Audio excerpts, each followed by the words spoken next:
Today's show is pre-recorded. Y'all know what time it is. Y'all don't know, y'all better ask somebody. Hat on, suit on, looking like the Dapper Dawn, giving them all dressed like $1 million bucks, things in its cuffs. Y'all tell me who could it be but Steve Harvey? Oh yeah, everybody out there listening to me. Put your hands together for Steve Harvey. Put your hands together.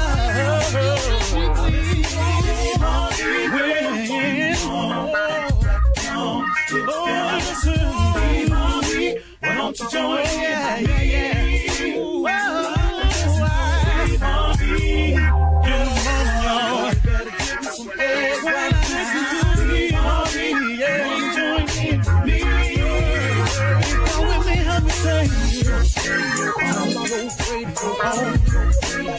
You gotta turn it on. Yeah, turn it on. Steve Harvey in the morning, y'all. Turn it up in the morning. Turn it up. Steve Harvey in the morning, y'all. Yeah. Turn your radio on. You gotta turn your radio on.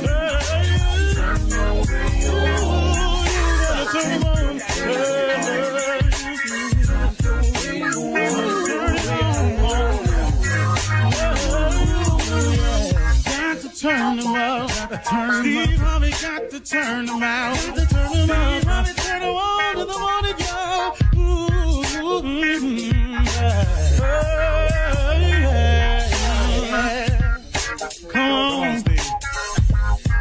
Come on, do your thing, Big Daddy. I sure will. Good morning, everybody.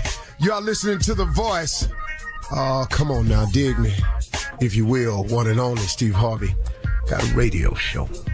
You know, one of the things about being successful, and I was sharing this just the other day with a young man, and he asked me, he said, "Hey man, I just don't see how you get up that early in the morning. I just don't see how, man. It would kill me to get up this early in the morning." Well, I sat there and I'm listening to it because it's just 1,000 times I've heard it, you know. And my life is, you know, not too different from a lot of people's lives. There's a lot of people out there that rise early.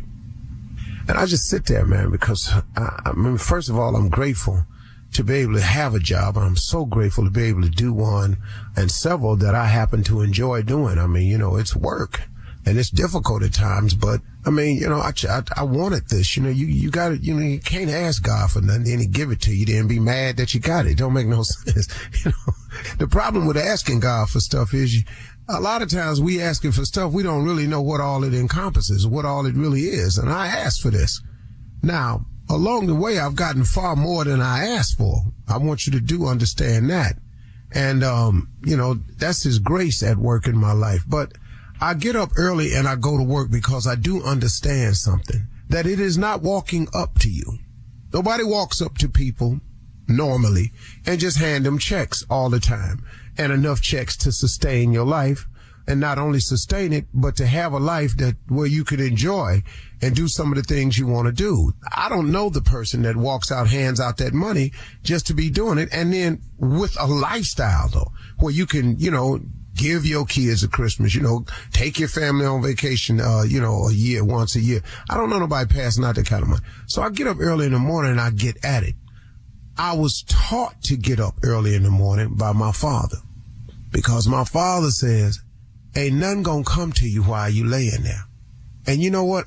It's just true, man. It's just a little common sense. Old people smart, man. They've been around a long time. You don't get, you know, some old fools out there, but you know, you don't have to deal with them. But the old people are pretty smart, man. They've learned a lot along the way. And waking up early and getting at it is one of them things. And I ask everybody, man, to think about this scenario of your life. If a day has 24 hours in it, and let's just say you choose to sleep 8 of those hours because they tell you need 8 hours sleep. So you sleep 8 hours. That's a third of your life asleep already. Just a third of your life is spent asleep if you're going to do 8 hours a day. Now, let's say you have a job that you work 8 hours. It is not the job of your dreams. It's not your dream career, your dream profession. It's just the one you took, like all of us, to get it started. And then, like all of us, some of us end up having to stay there because we've created these bills, because we check the check, so we can't leave it because we'll lose what we worked for. So let's just say you got a job that you go to work to for 8 hours. That's another third of your life. That's 2/3 of your life. Feel how you want to feel about your 2/3. Well, I like sleep. Okay, cool. There's a scripture about that too. But now you spend 2/3 of your life, one on a job you don't care for if you're not happy there, or one that just pays the bills and is not your dream job or career. Another third of your life is sleep. Oh, now let's hold on. Let's talk about the 1 hour of preparation that it may take to get to the job. That's 17 hours. Let's say your drive time, let's say getting to your job for the average person is anywhere between 30 to an hour.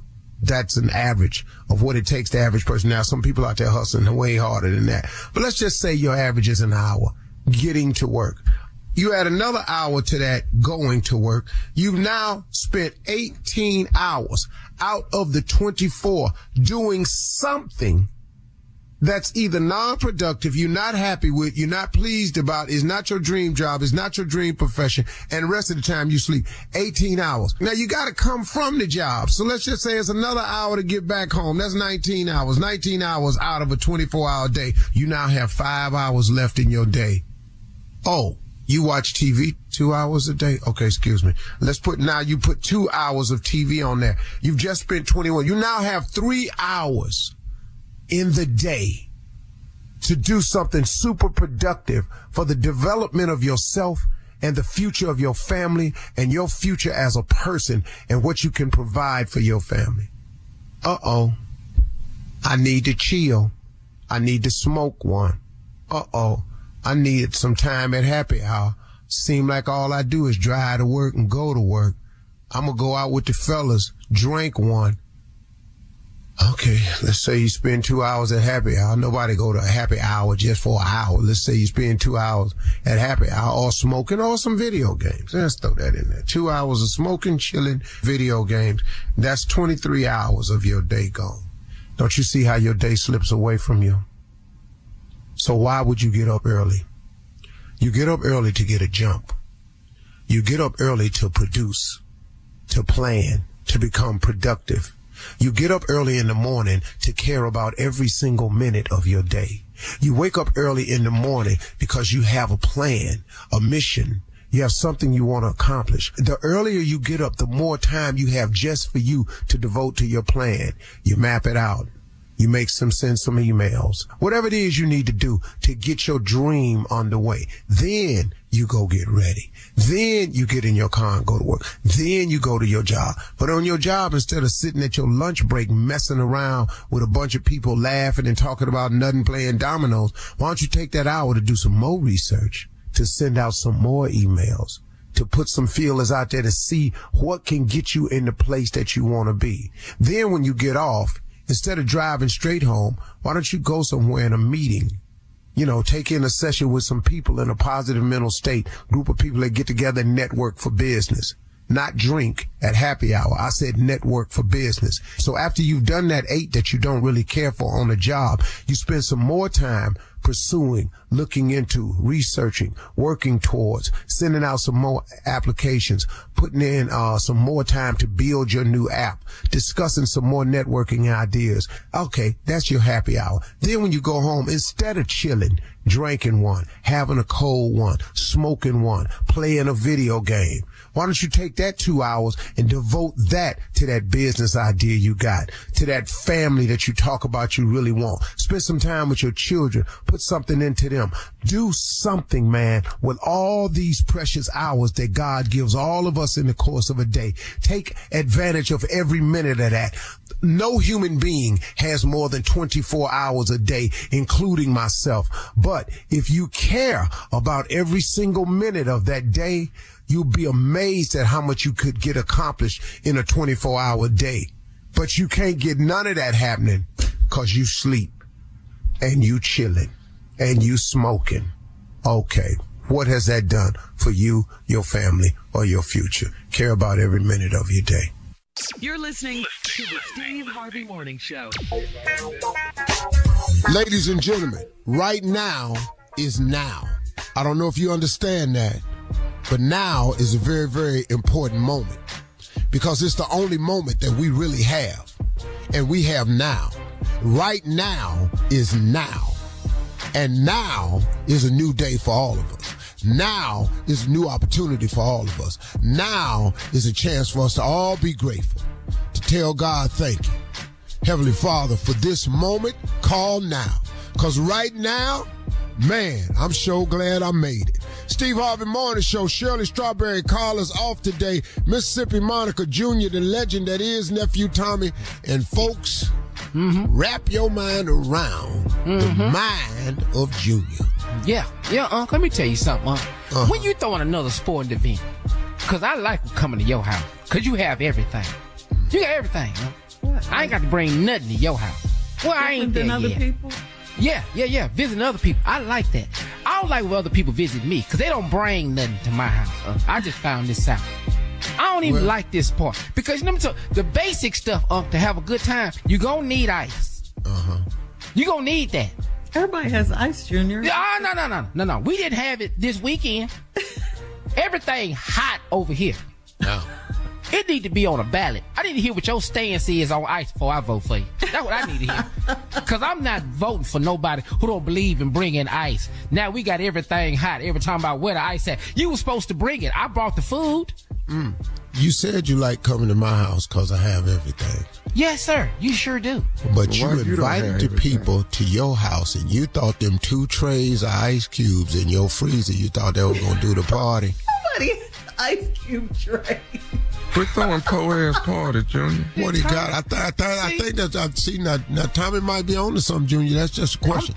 You thought them 2 ice trays in your freezer were supposed to lock down that whole party? Yeah, I thought it was. I did. And so Shirley, what do you mean nobody has ice trays anymore? No one has ice trays anymore. Tell her, Junior. Junior, tell Shirley, her. I got ice trays, Shirley. They have, Hello. Huh? I got ice trays. Shirley, You don't what have did you an think ice he maker had? on your refrigerator? What? What? What's that? Sit right there. Wait a minute. Now, which one you got? You got the plastic one you just pop it from left to right, or you got that left old to one right. with that cracked silver it, put it in lever? a little cool. Yes, I did That that. old one with the silver lever on it. Yeah, I sure did. Well, surely I do. And I don't know why y'all laugh. This ain't funny to me. I need ice over here. Now, they I didn't tell bring you what you really need to do. You need to quit throwing stuff at your house. That's why he likes to go to your house. You know what? Y'all not going to deny me my issue. Okay, this is my issue. The last time I've been somewhere, I was supposed to bring some damn ice. I know. Because you got it. You rich. What you mean? There's poor people out here. Throwing parties, evidently. If I got to stop at a gas station and go up to that machine outside and buy a bag of ice to go to your house, why am I going to your house? Coming up at 32 minutes after the hour, we're going to hear from the coming up at 32 minutes after the hour, we'll hear from Pastor Motown and Deacon Def Jam and church complaints right after this. You're listening to the Steve Harvey Morning Show. It's time now for church complaints with Pastor Motown and Deacon Def Jam. We Always at the ready. gavel in this most marsupious day, where we gloriously recognize in its epicuity of the diagnostics. We libaciously sit here in a moment of glorious grandeur, realizing that he is the ostentatious, bodacious, Amen. good God, ain't he gracious? Amen. Say that one more time. Lord, we Yes. manipulate as we glorify in his honor. Let the church say amen. Amen. Amen again. And we are now here for Deacon Def Jam with church complaints. Yeah, Pastor, you're going to have a conversation with Reedale Davis. His profanity has gotten out of control. Now, this past Saturday at the clothing drive, he yelled, F the devil.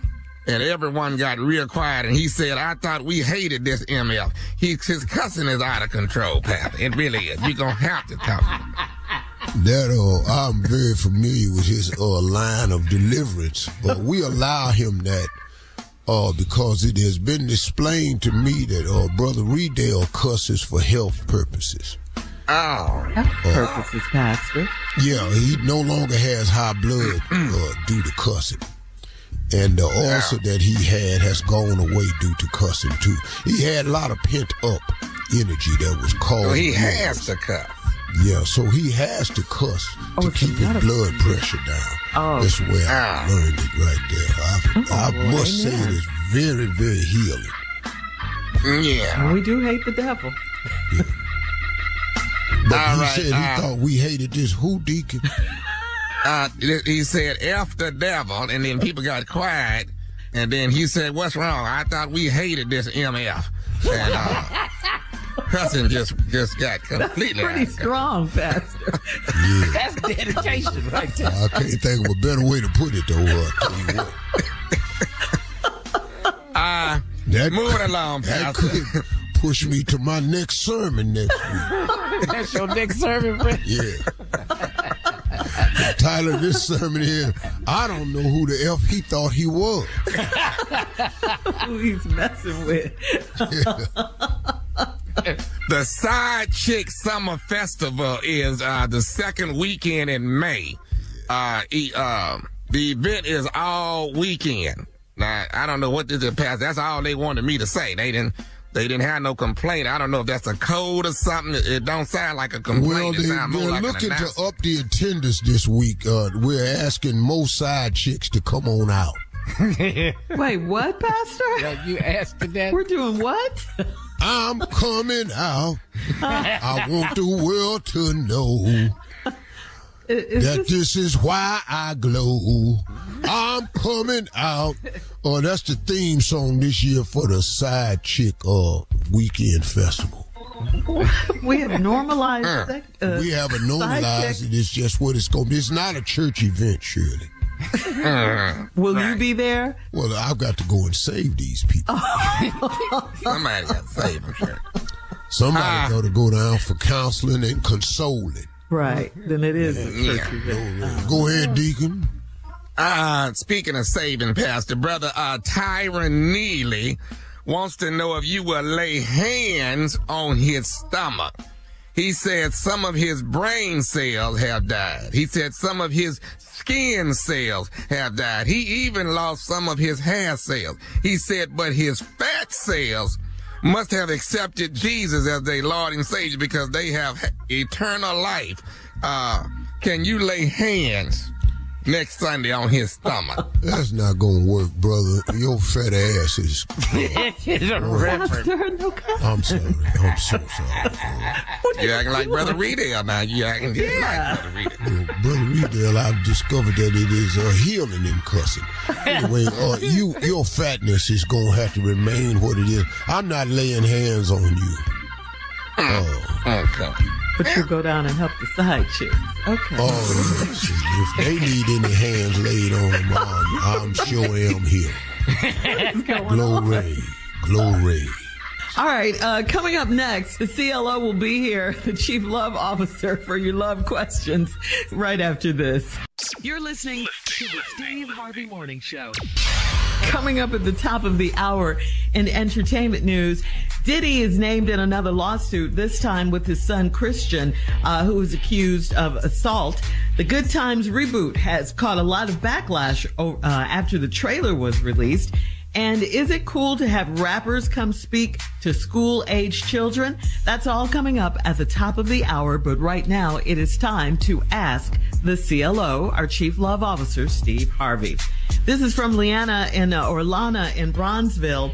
Lana says, I asked my husband for a tennis bracelet. He bought me one with fake diamonds set in real gold. I told him I would rather have real diamonds. Why wouldn't he splurge on me and get the real thing? Am I being ungrateful for not accepting it? Well, you told him you wanted a tennis bracelet. Mm-hmm. See, you weren't specific. He bought a tennis bracelet. She should have said a diamond tennis bracelet. Well, you know, I don't know if he was being insulting. I mean, you obviously took offense to it because you wanted the real thing. He didn't know. He just thought the tennis bracelet, it probably looked real, though. To him? Yeah, to her, too. Well, somebody knew it wasn't real, though, as soon as they saw it. So, you know. Yeah. So That's she's really saying, true. is she being ungrateful for not accepting it? Well, you're being a bit ungrateful, but you have every right to want something real, you know. Mm-hmm. I mean, you got every right to want that, you know. Okay. I ain't mad at you. But if you knew they was fake diamonds, you better believe your girlfriend's gonna know that. Right. Yes. And if them is fake diamonds, you might want to check that gold, but it'll be green tomorrow, so just put it on and just hold on a second. Yeah. All right, moving on to Tracy in Ruston. Tracy writes, I had a one-night stand with a man and it was so much fun. One of my friends told me the guy is looking for me to take me out again. Is he interested in me or does he just want to have sex? Can a one-night stand turn into a real relationship? Wow. Yeah, it can. It can. And the only way to find out is to find out why he's looking for you. Mm-hmm. It can. It's a possibility. Mm-hmm. That it could turn into something more. But you said it was so much fun. So much fun. The question is simply for you now, do you want to go have some more fun? Mm-hmm. I would. You know? If it were you, Junior. I'd go have this fun immediately. 1 night, 2 nights, 3 nights. Only for one night.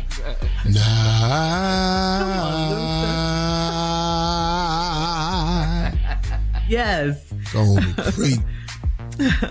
All right. Moving on to Marlena in Salem. CLO. Marlena says, I dated a much older man when I was 34.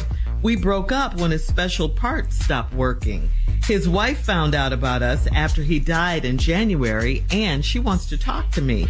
I'm sure she has questions, but should I tell her everything or not? Why are you talking to her? She's going to meet her, yeah. Girl, you gonna mess around and get shot. Girl, stop. This ain't gonna work out for nobody, especially you. Yeah. This ain't gonna be no wonderful, heartwarming conversation and none of this. That ain't what that's finna be. What does she think is gonna be, Steve? Heartwarming, like the wife is gonna say what to her? You know, I know you don't have to be worried. I know you and Octavia had something special, but I just wanted to just get a couple of things clear. When did you all start y'all's relationship? When she asked you that, she's trying to draw back to a certain date that he missed something and it was going to be because of you, and then that's when the knife come out. Out of her purse. That's when the knife come out and you get your ass stabbed. There you go, right there. Do not go. Please don't go, Marlena. Yeah. All right. I hope she doesn't go, Steve, but it sounds like she's going. Doesn't it sound like that? Yeah, she going because she's stupid. She's saying, should I tell her everything or not? Yeah, he meant something to me. That lady, y'all always, what's wrong with y'all? You was a side piece. Get over there and be slaw. Same time for you to act like you was chicken. You was slaw, corn, green beans, them bad green beans too. The one they just run under the hot water. That's what you are. You the side, slaw. That's it. Dirty rice. Green tomatoes. Bam. You was not the chicken. All right, moving on. That last one, Steve, this is from Victor in Kansas City. Victor says, I'm marrying a woman that has 3 children. I heard her tell her mom she doesn't want any more children, but if I really want one, she'll do it. This contradicts what she's told me, and I want my own child. Should I pause our wedding planning? This is from Victor. She said she doesn't want one. But if you insist, she'll have one. So she can have his own. Yeah. That's the problem. I mean, you can understand her hesitancy. She's got 3. Yeah. She's the one that's got to carry them. So she got every right not to want anymore. But she said if you insist, she'll have one. Now, the problem is, are you going to insist? Because you want your own child.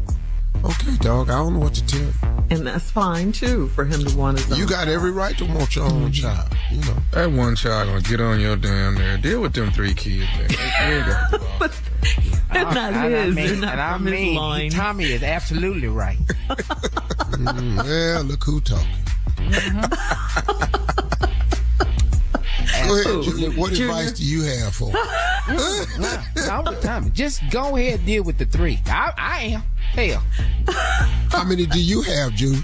I have 2 and 2 grandbabies. Oh, okay. I can't believe that you're a grandfather. I don't even have a tone. I don't even have a tone to be a grandfather. No. My voice don't fit grandfather.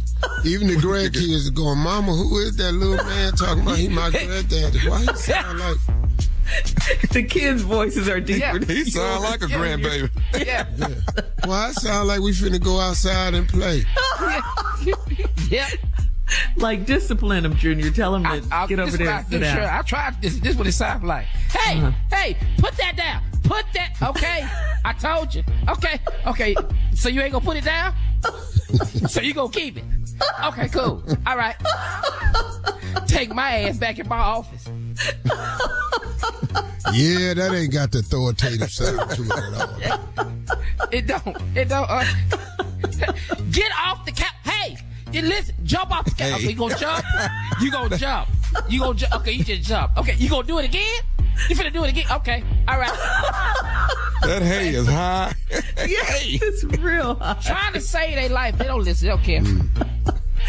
Wow. Hey, put the beer down. Why you got a beer? You a baby. You got to, okay, you gonna drink it. You gonna drink the beer. You a baby too.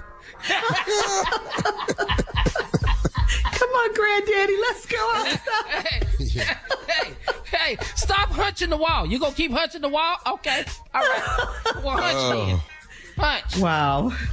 Granddaddy, get your bike. Let's go outside and ride. Coming up at the top of the hour. Thank you, CLO. We'll have some entertainment news for you right after this. You're listening to the Steve Harvey Morning Show. Well, a new lawsuit filed in Los Angeles is presenting more trouble for Diddy. Diddy is named in a suit filed by Grace McCarkey.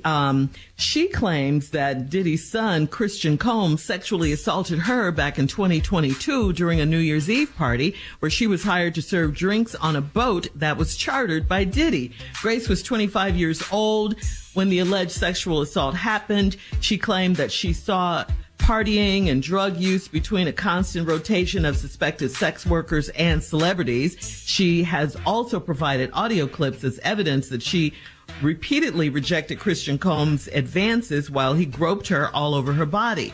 The lawsuit charges Christian with sexual assault, sexual harassment, and infliction of emotional distress. Grace's lawyer said, quote, like father, like son, it gives us no joy or pleasure in filing suit against Christian Combs, who has clearly adopted his father's pattern and practice of depravity.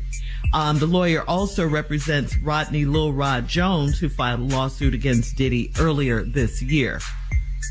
Wow. Man, it just, keeps piling up these charges. Yeah. This keeps spiraling. Mm-hmm. It does. Yeah. Moving on to, you guys remember good times. Of course, we remember James, we remember Florida, remember JJ, Thelma, Michael, and of course, U2 Walona. From the 70s hit show Good Times. Well, Good Times is back, believe it or not. It's in an animated series on Netflix. It's a reboot of the classic sitcom. It features J.B. Smoove, Jay Farrow, Yvette Nicole Brown, and other great actors' voices. Good Times is being produced by the late Norman Lear, the producer of the original sitcom, along with Steph Curry and Seth MacFarlane, who does Family Guy and all that. But last month, when the trailer for Good Times, when that was released, Well, it received a lot of backlash for its stereotypical depiction of a black family in present-day times. So here's the question, guys. What do you think? Do we need another show with negative stereotypes? Because that was what was going on in good times back in the 70s, but now, you know, in these days and times. I mean, if you look at the current climate in which we all live in today, I can understand the complaint. Of course, that's not what we need. Right. But we got to stop helping to perpetuate these things ourselves. You know, we got to look at our music that we put out. We got to look at our content that we put out. You know, we got to look at, you know, all of these platforms, how we use ourselves in social media. Right. We are our own worst enemy in social media. We are destroying our own culture, ourselves. And then we get mad when somebody else join in. I don't know how Norman Lear was producing anything from damn grave. So, you know, but then you got the names attached to it, like McFarlane and Steph Curry Steve. Is attached to it, you know. Yeah. If you're going to put your name on it, then you got to be willing to deal with it. Is it a cartoon? Is it for jokes? Yeah, it's animated. It's animated. So, I mean, what are we talking about here? This ain't a documentary. You know. Got to be a tasteful way to do it, though. Yeah, you would think. You would think. Got to be. Well, how can that be? And they make movies about the 70s and all this stuff all the time. But this is an animated series on Netflix. How can it be tastefully done when you got this girl Sexy Red out here talking about my booty hole brown? Oh, wow. And I'm just trying to get at what we want now. Whew. At one point in time, we got to take responsibility for what's happening here. Now, Steve, you know what? It's funny you mentioned Sexy Red because there is a debate going on social media. This was happening over the weekend. It's not the first time this has come up. Should schools invite celebrities, mainly like rap and hip hop artists, into the school to speak to the student body? Sexy Red, known for her provocative lyrics, you just mentioned some of them, and her stage show, showed up to a Georgia school. It was a high school. She showed up there to speak to the student body, and the school's principal escorted her out because she smelled like marijuana. So what did Sexy Red do instead? She did a few songs in the school's parking lot from the sunroof of a car as students were leaving school. The video went viral, and the parents were outraged in the comments because she was there. So her song, Pound Town, you mentioned the lyrics from that song. We're all parents on the show. So what do you think about entertainers being special guests for that. and speakers in the schools? Huh? What'd you say, Tommy? She's out of control for that. They didn't put you out of school. Now you're in the parking lot. Because she smelled like marijuana. Yeah. And she's in the parking lot. Out of control. Who invited her in the first place? Yeah. If you know this woman's show and this woman's music, what is she going to say to your children that's going to be of any benefit to the edification and uplift of their life? What? What could she say? So see, you can be so enthralled with celebrityism or celebrity or whatever you want to call it. You can be so caught up in that you think just having a celebrity is good. Well, you got to look at what they're going to say to the kids. What's the message that they're going to send? And Pound Town is one song. Anyway, Sexy Red, whatever her name is not the cause of the problem. Right.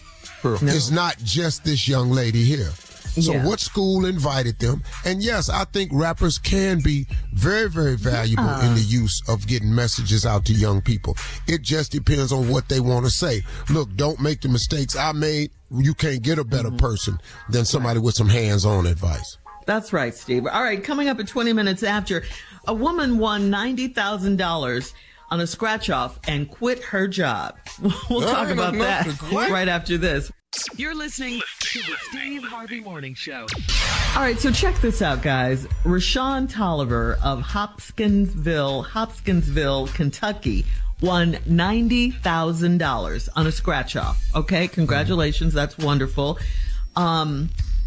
When she realized that she had won, She said she'd never hollered that loud before. This was a little over a month ago, March 4th. And after she won, she immediately drove to Louisville, Kentucky to collect her cash payout of $64,000, $64,800. Now, in a statement to lottery officials, she said that she had quit her job after she found out she won the money. She said, I was unhappy with my job and God made a way. I felt bad leaving, but I'm relieved. So, let's talk about this. Well, okay, let me get this right. You win 90, you walk away with 60 something after they take it, whatever they're going to take after taxes and everything, yeah. So she quit her job. So here's the question. What's the magic number? And I'm looking right at you, Steve. Well, to make you quit or leave. This just happened. She'll be looking for work June 1st. Yeah, she's gonna go. But you don't think she could take that money and parlay it into something, invest it, or start a business or something? We all didn't hear the same. She said she was unhappy. Think it take to parlay money? I don't know, but when I found out, she didn't think. I'm moving to Hopkinsville. That's what I'm finna do. Because it takes $64,000. You can quit your job. Hell, I'm finna move now. I'm moving down now. She said she was unhappy. I don't give a damn. And God made a way. That 64 gonna get away from you so fast. Fast. Because she finna splurge some of it. You already know that. Let me tell you something. The $64,000, I at least can retire. That's what I found out. I don't know what y'all heard. Okay, so what would it take? What would it take for you guys to quit? It takes $64,000. I'm finna move to Oscarville. Nah. For you guys, not I need about 15 million. Okay, that's a good number. Yeah. And what would 15, you do? That's a good number. What about you, Unc? What are you gonna do? Why are you looking like that? He frowning up at my 15. That's what he's doing. Frowned up at your 15. He is frowning up at my 15. But 15 is way more than 64. It might sound way better. I'll walk if I could get me. Because you could walk right now. You do realize that. You do know that. Yeah. My wife has said that to me. But to just walk away and really be able to cross my arms, clear money. Yeah. Really, Steve? Yeah, I'm trying to look at that number. That number be between 2 and 3 million? Okay, that's cool. Billion.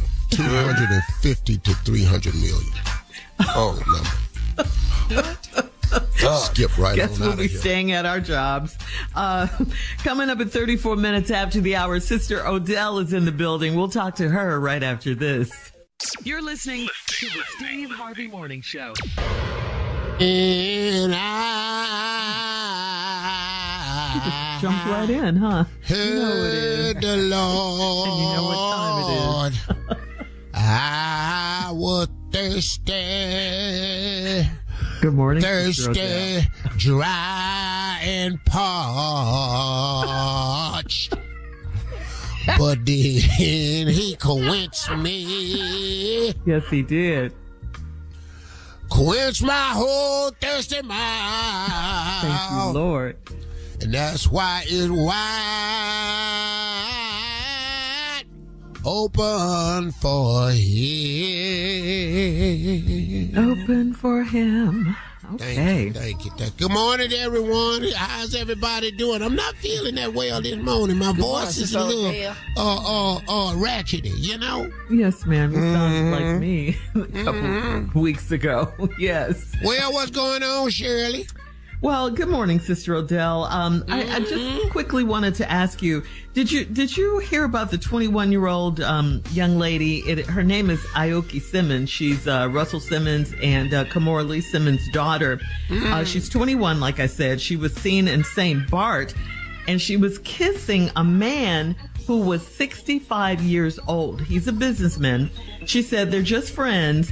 But, people commented on social media that if he is her friend, he's her grand friend because he was so old. So it was like a grandfather type friend situation. That's a big age jump, sweetie. That's a bit much. You're 21, he's 65, Yes, ma'am. You know, he can't do nothing but buy you some things, you know. Well, they kissed. Well, I mean, what is that, Shirley? There ain't nothing got to work for you to kiss. That Really? kissing supposed to lead to things. Now, that's when you might have a little situation, you know. He might do it every... He ain't gonna be like a 20. Well, you need to... Excuse me, you need to date somebody your own age that can keep up with you. You know, being just bam, bam, bam all day long, all evening, you know, just one after another for rapid fire. You know, them old men, they good for one round, then they got to wait a couple days, you know. Days. Yeah. Days, sweetie, not hours. 44 years between, that's a lot, huh? You know, I didn't see the picture. Is he cute? Is the man cute, Shirley? Well, I mean, he's rich. Does that answer your question? He's a very wealthy man. Well, that straightened it right on out then, didn't it? Very rich. But that's a little young. That's what the comments were saying. Well, you know, send me the picture so I can see it, and I'll be the judge of it, and then we'll come back to it later on. Send it, Mississippi girl, send it to your home girl. But I do want to ask you this before you leave, Sister Odell. Do you, with such an age difference, 44 years, do you think that will last? That's a lot of years. Well, you know, I had a man one time that was 50.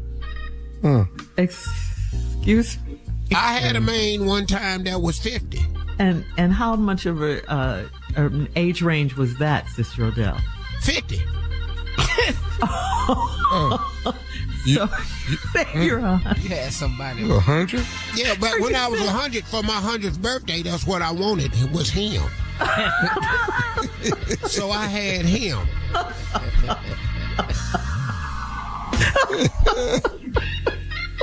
Okay. All right. Well, I called it a century and a half affair. Yes. century and a half. What was his name, Sister Odell? Oh, he was a young name, Dalsavius. Dalsavius. He had a young name and everything. He was full of spirit, though, you know. He didn't know I could hang with him, though. I wore him out. Did you? Because you're spry. You are that. Yeah. Oh, I tied him up, had him up, and he had you know, he was into kinky stuff. He held up a pair of my bloomers out the drawer one time, and I choked him with them. And that was the beginning of a wonderful love affair. But with a 50-year age difference. Wow. No, I think the part you need to be focusing on is getting choked with a pair of bloomers. That's I would have don't been want more to of the focus story on now. that, Sister Odell. The prank phone call coming up next. Bye, Sister Odell. Bye.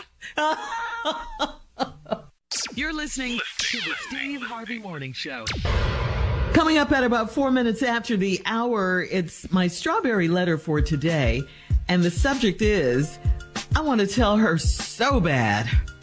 Oh, we'll get into that, find out what that's all about in just a few, because right now it is time for the nephew and today's prank phone call. Nephew, what you got for us? This right here, Shirley, is this is called Adoption Agency. Adoption Agency. I'm about to adopt a man's child. He just don't know I'm about to come over there and pick the child up. He don't know I'm finna come through there. Wait, what? Not from an agency?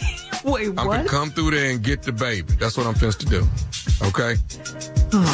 Hey. Have the baby ready when I get there. Adoption Agency. You gonna take somebody's child? Yeah, Junior, imagine you got your grandbabies at the house and I'm calling you, telling you I'm finna come through there and get these babies. Yeah, it's gonna be a different action. I'm gonna give them to you.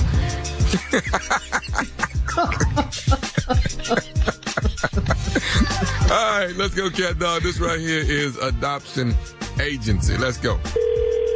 Hello, I'm trying to reach Clarence. Yeah, this is he. Clarence, how you doing, man? This is Robert. We were trying to get a schedule with you guys. Maybe we can swing through and pick up little Clarence, I guess, around 6 if you guys are available around 6. Okay, what do you mean picking up little Clarence? Well, we got the call that we can come and actually pick up Clarence and take him with us. Have you guys packed his things up yet? Whoa, wait a minute. Got the call from who that you can come pick him up? I don't know nothing about this. Well, my name is Robert, and my wife and I got the call that we could. Do you not know about us adopting little Clarence? Oh, what the adopting who? Oh, okay, wait a minute. Are you guys at Drive? Yeah, that's my address. But what you talking about? You gonna come take my son from me? Okay, but your son is 2 years old, right? Yeah, he's 2. What they got to do with you coming to pick up my son? And what is this agency's number? Well, the agency told us that what's adoption agency. They've got all our information. We've filled out all the paperwork, and you guys aren't aware that we're supposed to come there today to pick him up? Hell no. What adoption agency said this was? How to get my information? I'm not sure. We've got pictures of Clarence, and my wife has actually gone out and bought balloons and everything, and we were going to come through. They told us anytime today, so we felt maybe like around 6 p.m. we'd come get him. Well, no, you ain't coming here to pick up no Clarence. I'll tell you that right now. Okay, wait a minute now. This can't be happening. Okay, wait a minute. What's happening? You're Clarence Senior, correct? Yes, I am. And you don't know anything about us to come over there to pick the baby up? Hell no, I don't know nothing about this. See, what's the name of this place again? Adoption agency. Who gave you my information, and how they get my information to come pick up my son? I don't know that, sir. All I know is we bought a car seat. My wife has bought balloons. Man, I don't care. Y'all bought a car seat, balloons, high chair, whatever. You ain't coming to get my son. Okay, sir. What I'm not going to do is tell my wife that we're not coming to get Clarence Jr. today. Oh, yeah, you're going to have to tell her that, because you ain't coming here to pick up my son. Sir, with the paperwork that I have, Clarence is actually my son now. Man, you and your paperwork. You ain't coming here to pick up my son. Sir, Clarence Jr. is mine. I'm actually going to change his name to Robert. So, like hell you are. Come on over here if you want to. Come on over here. I'm waiting for you. I'm standing in the driveway right now. Okay, well, wait a minute. Now, the adoption agency tells us that you guys are not doing well financial. Are you working?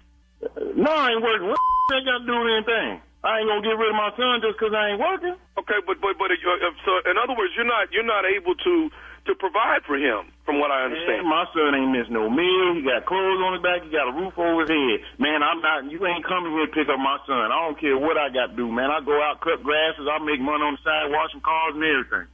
Okay, about to come here and get my son. But don't you think he deserves a better home? I don't know what the screw up is. I don't know, but I'm trying to at least rationalize with you so you can understand why me and my wife. Rationalize with you. You ain't coming to get my son. He in a good home right now. I love my son. You ain't taking him nowhere. I'm telling you, I'm right here in the driveway. Come on over here. Sir, I don't want to go back and forth, but me and my wife are coming to get Clarence today. Okay, come on. Come on. I'm waiting for you. I'm already told you about 2-3 times. Come on, I'll be waiting right here. I guarantee you. Sir, I don't want any altercations when I get there. I just want Clarence to get in the car, and me and my wife are going to take him to his new home. When you get here, it's going to be one hell of an altercation. So you might want to come to law, whoever's going to come with you. Bring the adoption agent too, so I can whoop that too. You know what, man? If you was to be able to provide for your family, wouldn't nobody be trying to adopt your child. The problem is that you can't take care of your family. Now, me and my wife coming over there, and we coming to get Clarence Jr. You ain't coming down here to get my child. Man, you get down here, I'm going to you and your wife up. How about that? Hold on, wait a minute. Wait, you finna do what to my wife? Well, I don't hear women, but I'm going to tell you right now, you and your wife going to come down here. I'm going to hurt both of you. Anybody come down here try to take my child up out of my house, they going to get up. Guaranteed. I'm coming to get it. I got to do what I got to do. I'm going to tell you right now, you ain't coming down here to get my son. Your wife, I'm telling you, nobody's going to come here and take my son. I'm not disappoint my wife. You got my number. I don't know how you got my address. I don't care what agency you got going through or whatever going on. But I'm telling you right now, you come down here, I'm all y'all up. I'm not going to disappoint my wife. Now, she think we coming to get this. I don't give a disappoint whoever you want disappoint. I don't give about that right now. But you ain't about to take my son about I'm going to come and get him out that house. And I done told my wife I was coming to get him. Man, I'm telling you, man, you better tell your wife. You come in this driveway, I'm going to be sitting right here waiting for you, and I'm going to every last one of y'all up. Every last one of y'all. I don't care who you bring. You can bring the President Obama out. I'm going to you. You ain't finna do nothing. You ain't finna try to take my son out of the house. I'm going to tell you right now, everybody getting all I'm going to do is let you know this. I'm coming to get Clarence Jr. You ain't got nothing to tell me or let me know. I'm letting you know right now. You better come here with the coroner and everybody, because I'm about to you up. You going to leave here with a come on here and take my son. Let me tell you something. Let me tell you something. You get his clothes together so he can come and live a better life. He's not living a good life there. You get his clothes. Man, I told you about 6, 7, 8 times. Bring your mom down here, and I'm you and everybody, whoever you bring down here up, you try to take my... You know who else I'm bringing with me? Because I'm bringing somebody else with me. You better bring an army. Say what? It better be a army to come down here and get my son about this house. I'm bringing nephew Tommy with me. You bring who? I'm bringing nephew Tommy from the Steve Harvey Morning Show with me. Oh man, you serious? Players, this is Tommy, man. This is nephew Tommy. Man, woo, man, I'm about to up everybody out here. Man, come down here taking my Your brother named Benjamin got me to get you, dog. Oh man, see, that's how family gets up. See, next time I see him, it's on. Man, that was a good one there. Oh, man. All right, Paul. Tell me one more thing, man. What's the baddest, and I mean the baddest, radio show in the land? The Steve Harvey Morning Show. There you have it. There you have it. The adoption agency. That man's baby. Man. All right, here we go. Coming up next for Nephew Tommy, it is April 19th and 20th. Comedy Factory. That's the Comedy Factory in Baltimore, Maryland. Back by popular demand. From what they tell me, the nephew is coming back through there April 19th and 20th. Tickets are on sale right now. The nephew is coming out. The big one that's laying in the cut. Oh, my God. Father's Day weekend. Father's Day weekend, June 15th at the Majestic. Yes, in Dallas, Texas. It is Nephew Tommy's House Party Comedy Jam. You don't want to miss it. Nephew Tommy's House Party Comedy Jam. It is in Dallas, Texas at the Majestic. And that is where you get all of the nephew. That's flat-footed for an hour right there, Shirley. That's just straight ignorant, straight crazy. Oh, okay. That is the nephew at his best. So Dallas, come get it. Got a couple friends with me, but you're coming to see your boy act a doggone fool. Come with me, all right? Tickets on sale right now. Coming to Dallas, which is where Ready to Love just finished up at. Yeah. All right, nephew. Thank you. Coming up next, Strawberry Letter. And the subject of this one is, I want to tell her so bad. And we'll get into that right after this. You're listening to the Steve Harvey Morning Show. It is time now for today's Strawberry Letter. And if you need advice on relationships, work, sex, parenting, and more, please submit your Strawberry Letter to steveharveyfm.com. All you have to do is click Submit Strawberry Letter. We could be reading your letter live on the air, just like we're going to read this one right here, right now. And you never know, it could be yours. It could be yours. Buckle up and hold on tight. We got it for you. Here it is. Strawberry Letter. All right. Thank you, nephew. Subject, I want to tell her so bad. Dear Stephen Shirley, I am the baby girl of 2 older sisters. My oldest sister lives in a gated community and she's a housewife, but she's not too bright. She's just a rich and pretty homebody whose husband has been cheating on her for a long time. I felt bad about it for years, but now I feel worse because I have a secret that I can no longer keep. My middle sister is having sex with my brother-in-law, and I saw it for myself. I stayed over their house to babysit for them while they had a Christmas party at the house. My nephew and I were upstairs in his room playing a video game, and I heard a lot of banging on the bathroom wall closest to his room. I went and listened at the door because it was locked. I heard my middle sister's voice, but I couldn't hear the man's voice. I waited for them to come downstairs. She came first, then my brother-in-law. I was shocked that my older sister didn't notice them. A few days later, I picked my nephew up from school, and he said my middle sister is at their house all the time to meet with his daddy. Here recently, I found out my middle sister is working with my brother-in-law, so I finally told her that I know everything. She smirked like she was proud, and she told me that my brother-in-law really wants to be with her. I told her she's older than I am, but way more stupid. How was I born into a family full of such ditzy women? I want to tell my older sister what's going on, and I don't care about being the black sheep of the family. Should I finally expose my cheating brother-in-law? Wow, your sister is foul.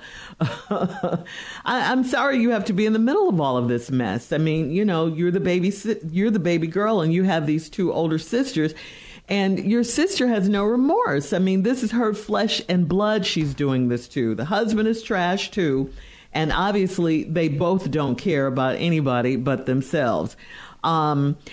I want to say that this is none of your business. I really, really, really want to say that, but this is family, and it's your sister doing it to your other sister.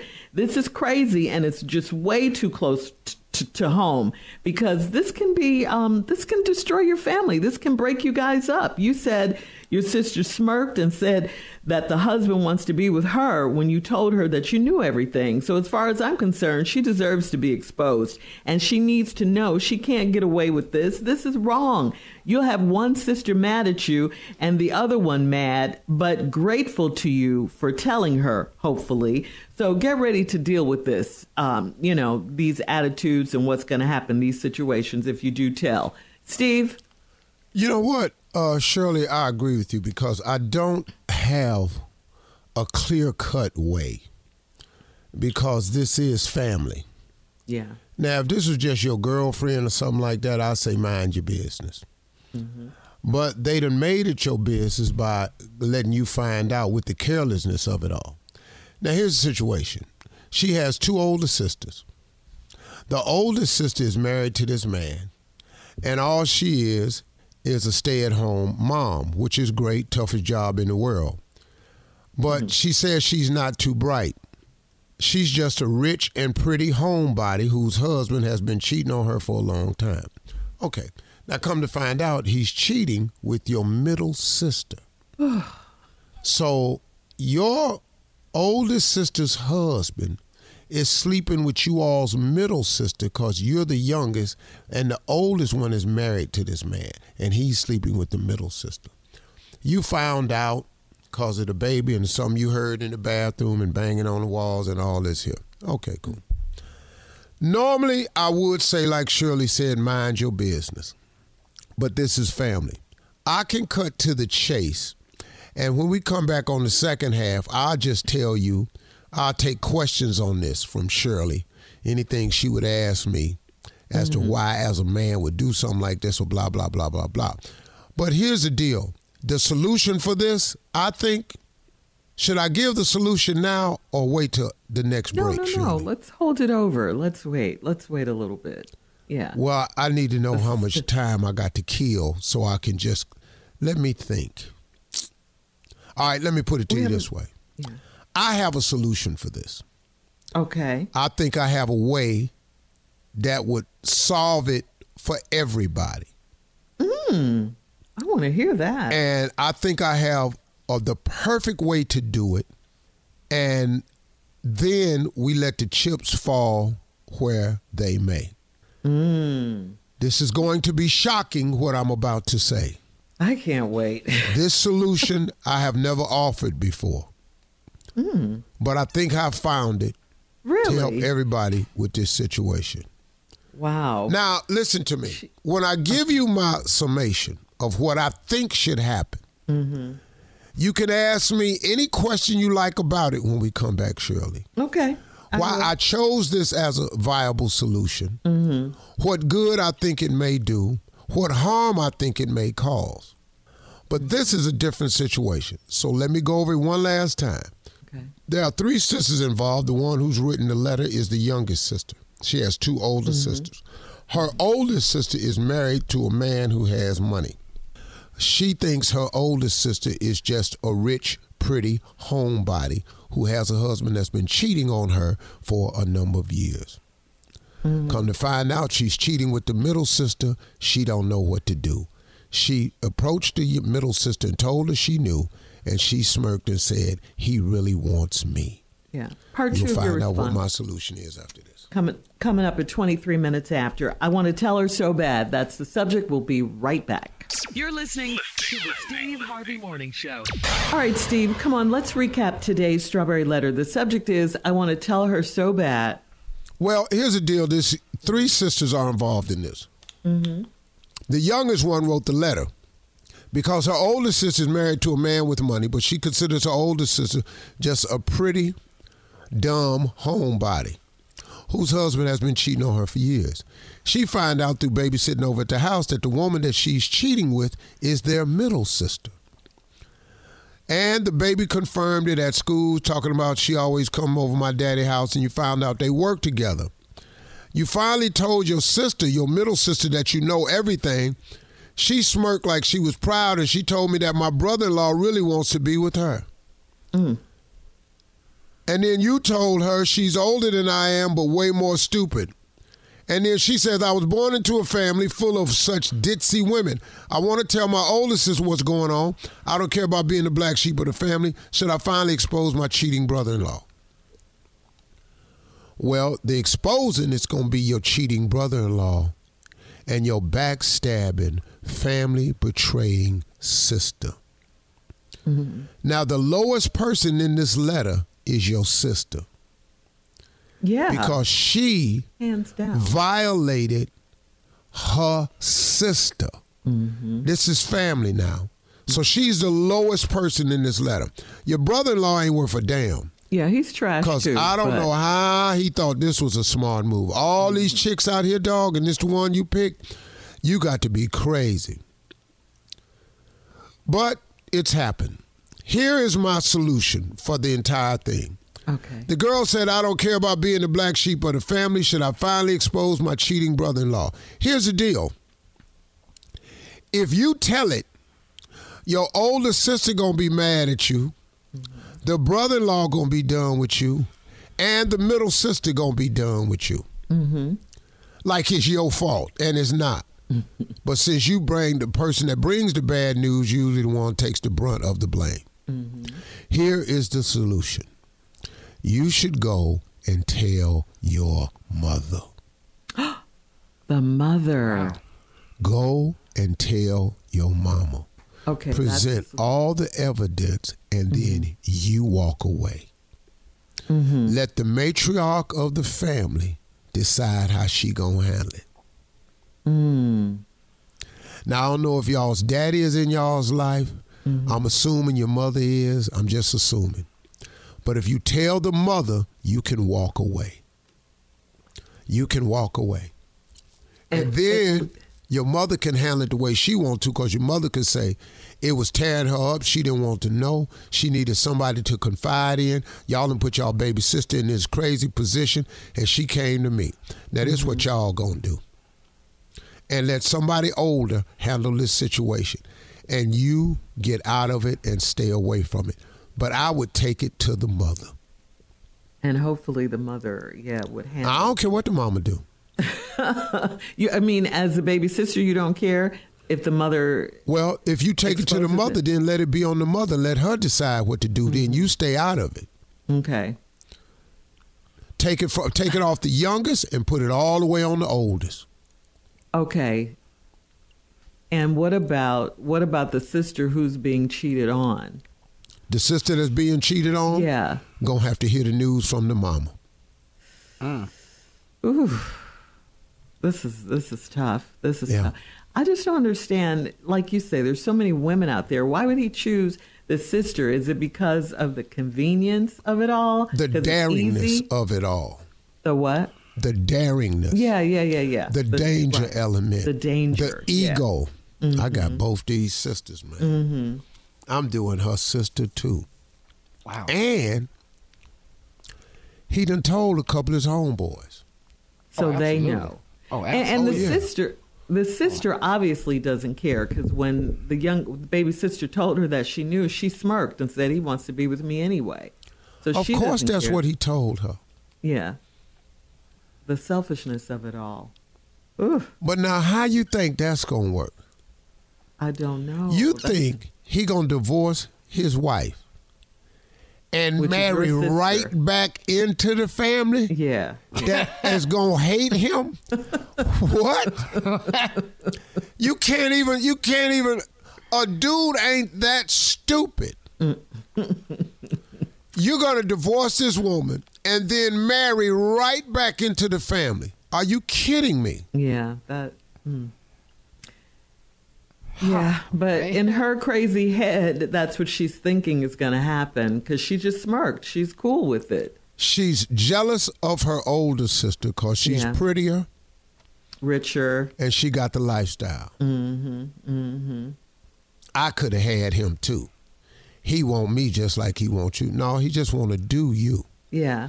Because if somebody doesn't tell, the baby's going to say something. Because the baby already told the baby sister, the boy, that she, he already told her that she's over there all the time. The other sister's My over daddy there. and Aunt Keisha be kissing in the bathroom real hard and be cutting the water on. Yes, somebody's got to say something soon. They broke the water fountain in there.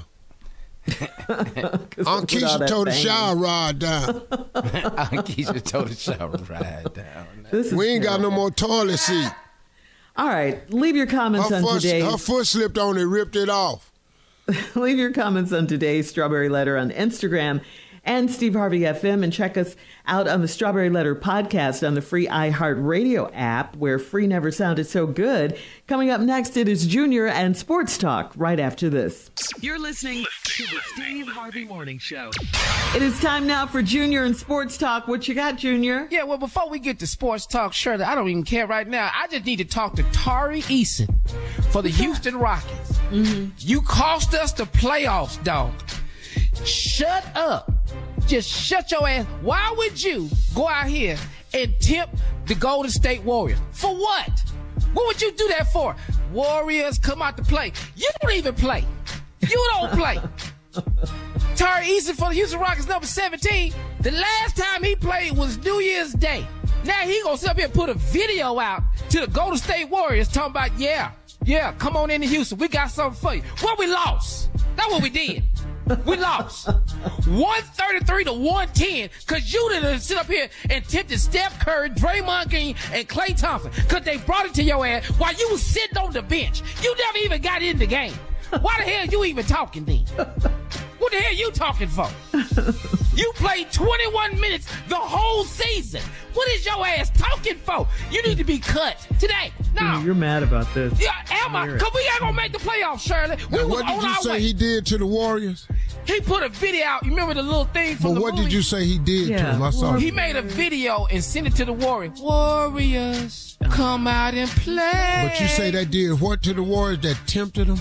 That tempted them, and they whooped their ass. And they talked about your ass after in the press conference. Why is you trolling them and you can't troll from the sideline? You on the bench. From the bench. You might well just bought a ticket. Hell, you don't never play. The hell is you talking to Steph Curry and Draymond Green for? And you got 21 minutes in an 82 game season, 21? The hell is wrong with you? Well, he ain't had nothing else, Junior. He ain't. I don't give a damn what he got. We can't got make the time to playoffs make now. videos. Yeah. The hell is you thinking you playing? Hey, dog, he's not an NBA player. He's a content creator. Yeah, that's all he is. Because if your name ain't Fred VanVleet, Jalen Green, Dylan Brooks, Eamon Thompson, or Jabari Smith Jr., shut your ass up. We're trying to do something here.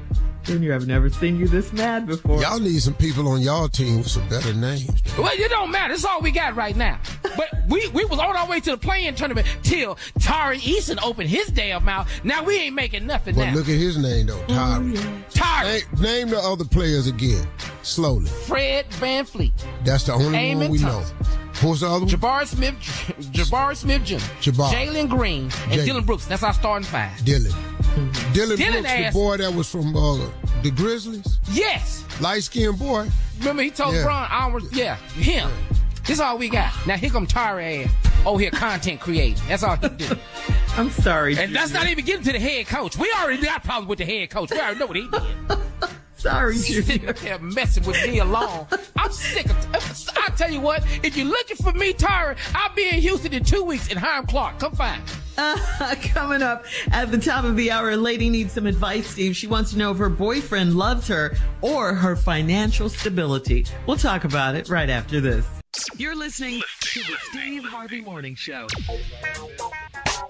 All right, Steve, this is from Amy in Harlem.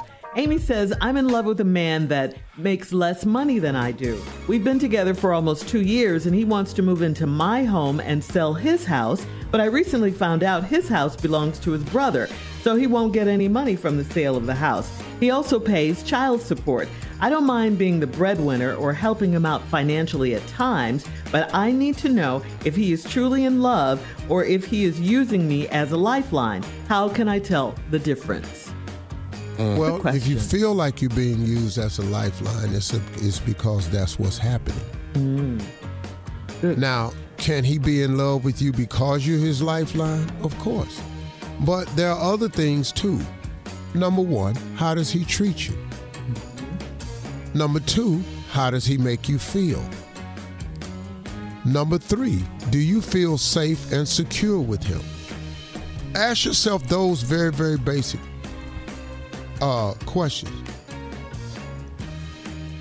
How does he make you feel? And do you feel safe and secure with him? And outside of money, what does he have to offer you? What is the benefit? If money weren't involved here, tell me what's the upside of dating him. Okay. You should be able to fill out that form that I just gave you. If you can't put nothing in them blocks, it's because it ain't nothing there. Wow. And he's going to sell a house that he doesn't even own. Well, first of all, how you going to sell a house you don't? That's jibber jabber. What? That's what, Steve? Jibber jabber. Anybody what? Jibber jabber. Yeah, I'm gonna sell my brother's house I don't own. I ain't gonna make no money off of it. That's what I'm gonna do, and then move in with you. Now, what didn't happen is his brother said he's selling the house, and he ain't gonna have nowhere to stay. Oh, okay. Come on. Yeah, he ain't selling his brother's house. His brother came and said, "Hey, man, I'm gonna sell this house. You need to start looking for somewhere, because if it's sale, it might be a quick sale."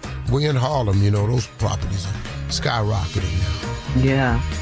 Bruh gonna make a nice little profit. He gonna be out. So now he needs some place to stay, so he's looking at her. They won't move in with you. He doesn't even own the house, so. And he pays child support, so. Okay. Yeah. That's good. So that's how she can tell the difference, which was what her question was. Well, just very simple. How does he make you feel? Do you feel safe and secure? What does he do for you outside of money? And just answer those questions. It's very simple. Okay. All right. Because it's obvious she don't need his money. If you don't need his money, what is it that you get from him? Besides him coming over and, you know, sleeping with you. Other than and that. they've been together almost 2 years. Yeah, that's cool. I'll stay with somebody longer than that. Wait, what? I was just saying. Some old jibber jabber, that's all. Just go ahead. Jibber jabber. I like jibber jabber. All right, listen. We have time for another one, Steve. This is from Kiana in Edisto Island.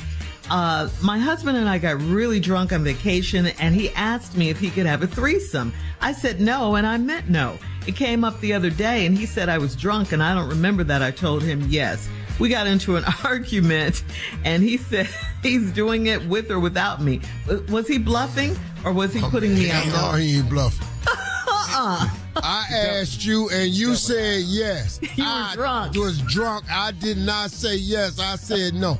You said yes. I'm doing it with you or without you. What? This is something he's already committed to. That's right. And been wanting to do. Yeah. So he in it. Yeah. Y'all need to quit drinking too. Because they don't remember stuff. Somebody need to be able. Either y'all need to quit drinking or start recording when y'all start drinking. Both of those are viable solutions, Steve. All right. Coming up in 20 minutes after the hour, we will have more of the Steve Harvey Morning Show right after this. You're listening to the Steve Harvey Morning Show. Today's solar eclipse will begin in Texas at 1:27 p.m. Central Time and end in Maine at 3:35 p.m. Eastern Time, but the exact time of the eclipse varies. You can search by your zip code to find out the exact time for your location. And please remember that staring directly at the sun during a solar eclipse can lead to permanent eye damage. You must be wearing special protective lenses. It is safe to drive during an eclipse as long as as you don't look up at the sky. It is not safe to drive wearing the special Eclipse glasses, okay? Please don't have those on behind the wheel. They are not regular Somebody glasses. gonna do it. You know somebody's gonna do it. You gotta tell people this. I know. Exactly. But, so are you guys into it? You're going to be looking for the eclipse? You got your glasses? I want to know when it's gone. You'll know it'll be light again. And it's raining here in Texas this week. I mean, today. Oh. All right. So they're gonna miss it. No, it's dark as hell. It's today.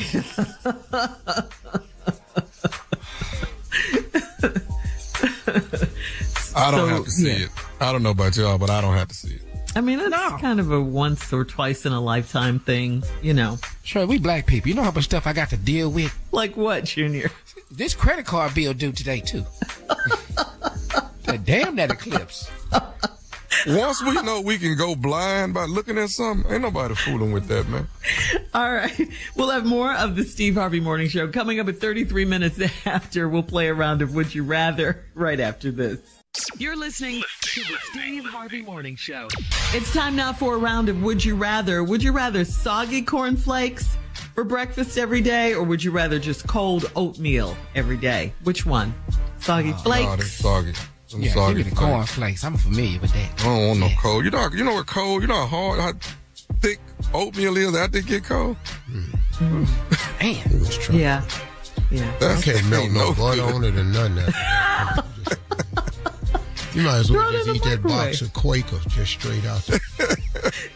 You can throw it in the microwave, right? And cook it, right? Shirley, you just said. You just said it was cold. I know, but if you don't want it cold, you could throw it. Can't you cook it? You know what? like I'd rather you not give your opinion. That's what I'd rather. But can't you cook the oatmeal? Shirley, it was would you rather have soggy cereal or cold oatmeal? Now, damn, if you can heat it up, then give me the damn oatmeal. What is we talking about? So you can put it in the microwave. Yay, I can cook. I knew it. All right. Would you rather be voted most likely to succeed or class clown in school? Class clown. Yeah, I was. Of course. That. All three of us was class clown. Yeah, I did. Yeah, I wasn't likely really to class succeed. clown. I was voted most unlikely to succeed. And most difficult, right? You voted most difficult, right? Yeah, most difficult. I didn't even know that was the thing. Most difficult. I didn't know they had it as a category. That was the category. I can send you I can look up the yearbook picture right now and send it to you. I'll go on the aisle right now. And high school is over, so stop being difficult. All right, would you rather a piercing headache for a day or spend a day with your lovely ex? Bring me this ibuprofen. Bring it. How many milligrams you want? 200. Trying to kill yourself. What? Steve? Yeah, I'm gonna have that headache for a day. For a day. Piercing headache now. Pierce. Yeah, just excruciating. Let me tell you something. Yes. It's the same thing if I get with her for that day. Oh. It's piercing. No, it's actually worse. I'll take the piercing headache because to sit there with them suicidal thoughts all damn day ain't gonna work. I can't do that. Okay. Would you rather sex on the floor of a deserted cabin, or would you rather have sex on a mattress in a cave? Well, either one is fine with me. Either I just one want to have sex. I mean, I would really like to do that. Either one of them. Yeah. Cabin in the Matter woods. of fact, we can leave that cabin and go get in that cave. We work both of them. If them bats is watching me have sex, that's their fault.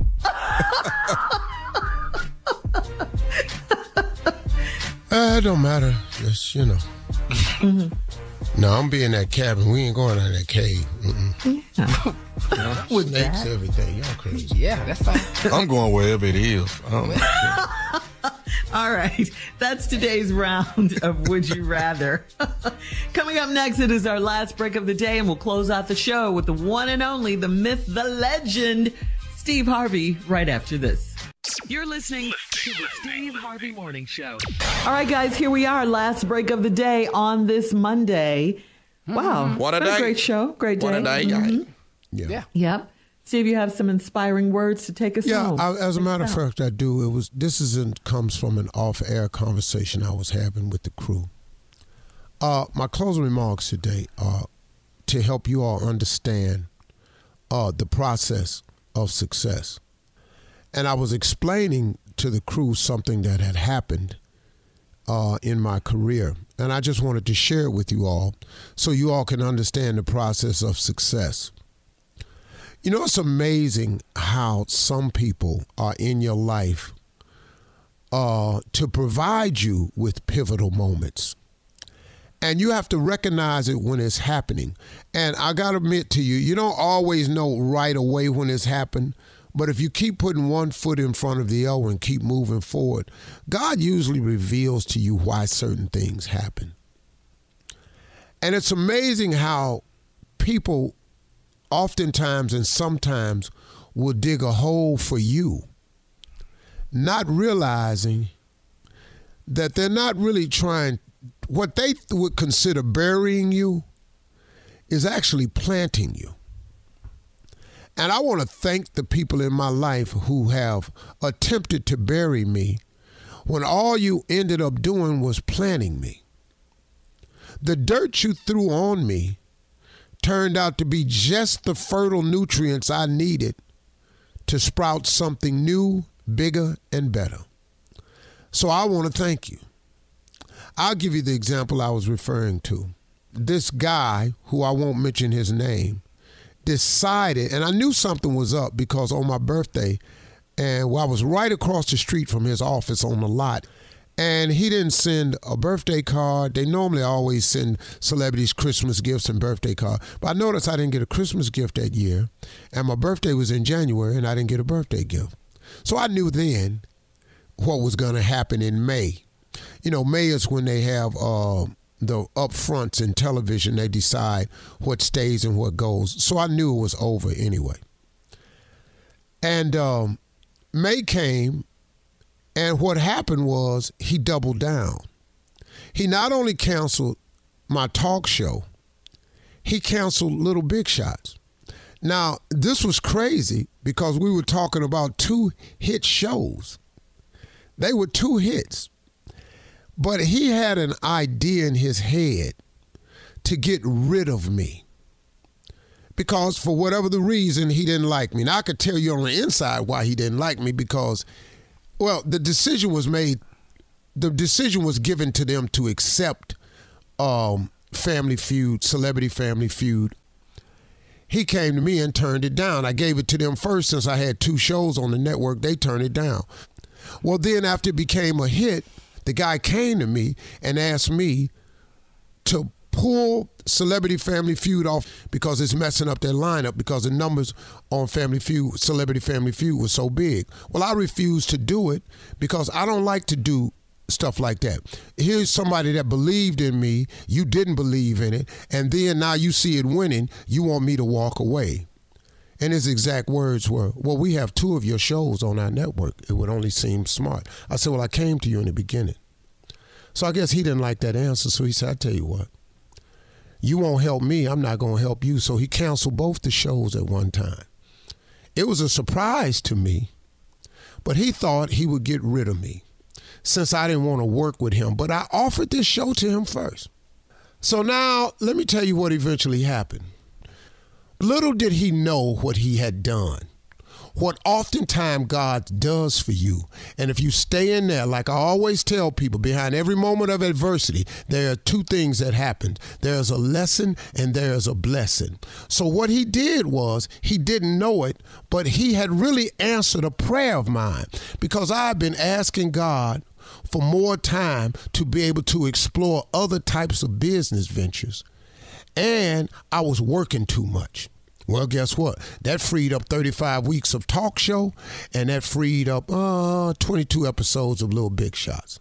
So I had some more time now. What he didn't know was it's that dirt that he threw on me was the very fertile nutrient that I needed to give birth to a new plant. So out of that moment came a meeting I had with ABC, and I mentioned the show I had in mind about being a TV judge. Next thing you know, they greenlit it, and all of a sudden, the Judge Show was born. The Judge Show turned out to be a better business deal for me than both of those shows put together. The guy that got rid of me, guess what? When he lost those 2 hit shows and what he replaced me with didn't do well. Now, Kelly Clarkson has done well, and she's really cool, and I love her. I got no problem with that. But Lil Big Shots is gone. That cost him his job along with the other bad moves he made. So sometimes when it looks like somebody is slamming the door in your face, somebody trying to bury you and they throwing dirt on you, remember the dirt that they throw on you can actually be fertile, nutrient soil, and it's going to give birth to something else. And I want to thank him for that. And y'all keep your head up when bad stuff happen to you, because you never know. Somebody trying to bury you, but God might be planting you. That's what I learned in that whole thing. So when you think I'm buried, you better hold on. I might have just got replanted. Thank you. Those are my closing remarks today. Hey, y'all, talk to God today. He would absolutely love to hear from you. And go to him just like you are, okay? Y'all stay in peace.